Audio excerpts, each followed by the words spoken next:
the little girl didn't cry. That was the first thing Nurse Emily Carter noticed. Children cried in hospitals. They cried when needles came out, when whitecoats appeared, when strange smells filled their noses. Even the brave ones had tears trembling somewhere behind their eyes. But this child, no more than 7, walked through the emergency department doors silent as a shadow, her small hand wrapped tightly around a woman's wrist. The woman looked exhausted. Not the tiredness of a long day, but the hollow, stretched thin look of someone who hadn't slept properly in years. Her hair was pulled back too tightly. Her smile was sharp and practiced. "This is my daughter, Lily," the woman said quickly. She fell down the stairs. "She's clumsy." The girl's name tag was printed neatly, Lily M., age 7. Emily crouched to Lily's level, forcing a gentle smile. "Hi, Lily. I'm Emily. Can you tell me where it hurts?" Lily didn't answer. Her eyes stayed on the floor. The woman laughed awkwardly. "She's shy." Emily nodded, but something inside her tightened. She had worked as a pediatric nurse for 11 years. Long enough to know that silence could be louder than screams. "Let's get her checked," Emily said calmly. As they walked down the hallway, Emily noticed things she wished she hadn't. The way Lily flinched when the woman's grip tightened. The yellowing bruise on her forearm, old, not fresh. The way her shoulders stayed hunched, as if she were bracing for something invisible. Still, Emily said nothing. Not yet. Hospitals were full of assumptions. You didn't accuse without certainty. You observed. You waited. They entered exam room 3.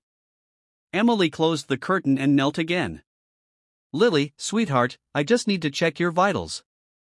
The woman stepped forward immediately. "I'll stay." Emily smiled politely.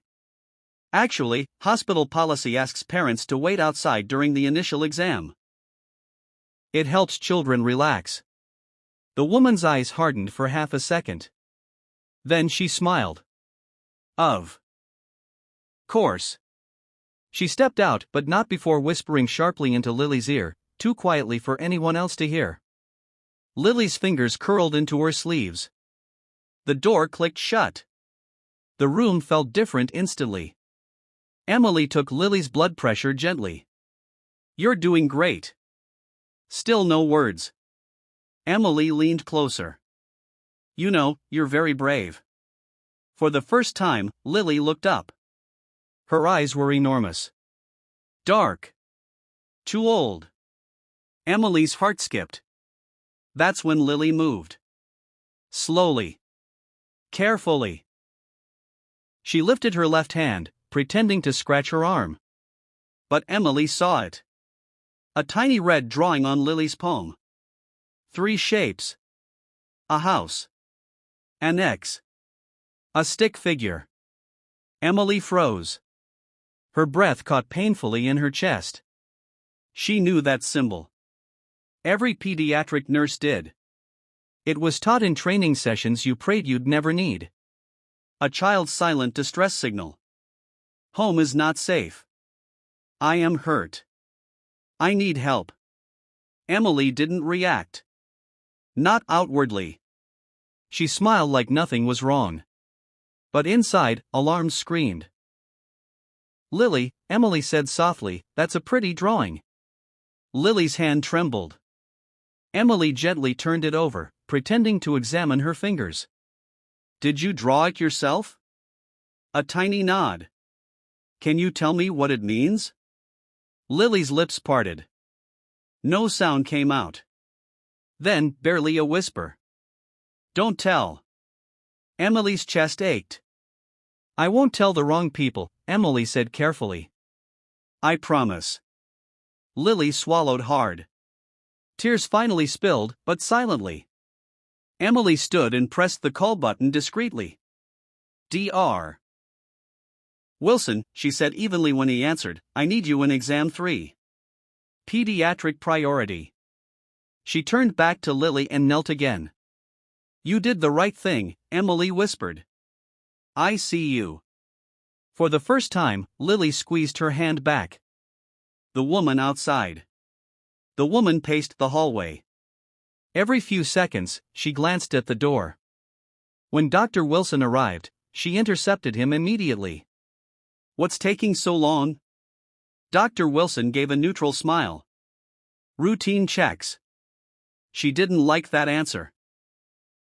Inside the room, Emily spoke. Quietly with the doctor, pointing gently to Lily's arm, then her palm.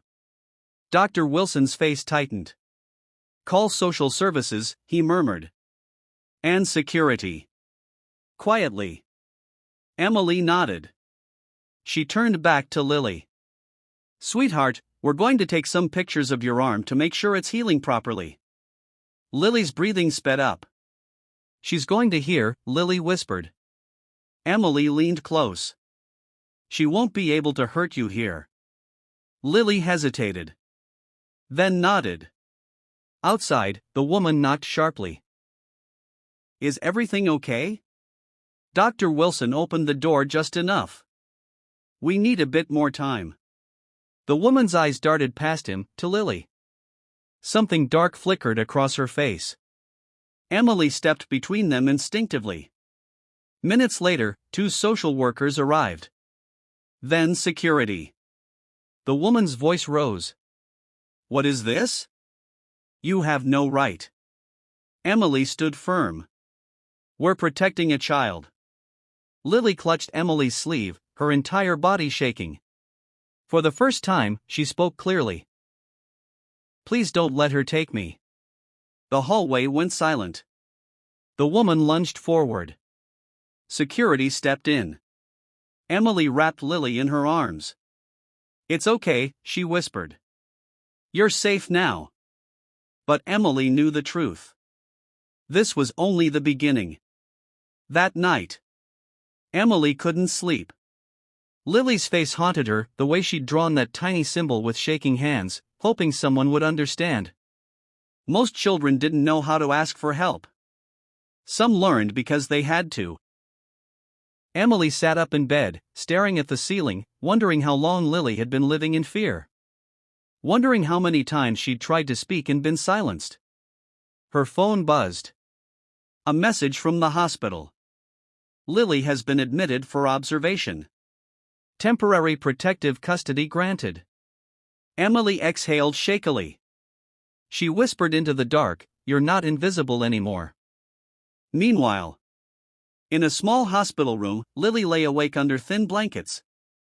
For the first time in a long while, no one yelled. No one grabbed her wrist. No one told her to be quiet. A nurse sat nearby, watching over her. Lily turned her palm over. The red marker had faded slightly. But the meaning hadn't.